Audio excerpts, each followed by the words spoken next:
সকালে ভোরের খাদ্য রেডি হচ্ছে।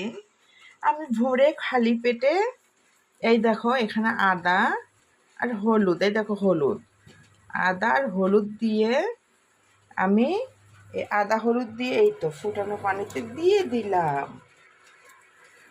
দেখেছো, এটা এখন ফুটবে, কিছুক্ষণ ফুটবে। ফোটানোর পরে আমি এটি ক্রাশ করে রেখেছি বিভিন্ন ধরনের মশলা। এখানে এখানে সব আছে, গোল, লং মরিচ, এলাচ সব। এটা আমি এই পরিমাণ চাতে দেব।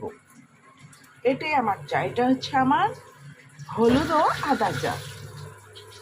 এই দেখো, এর সাথে মেশাবো হচ্ছে আমি মধু। হয়ে গেল আমার ভোরের একটা চা। এর সাথে আমি আরও অ্যাড করব সামান্য কালো জিরা, কিন্তু জিরাটা ক্রাশ করা নেই। কালো জিরাটা আমি দেব, কয়েকদিন রোদ উঠছে না, ওটা রোদের মধ্যে একটু মানে ভালো মতো শুকিয়ে নিতে হবে, তারপর ক্রাশ করে নেব। ভাজা নয় কিন্তু, কাঁচা কাঁচা কাঁচা।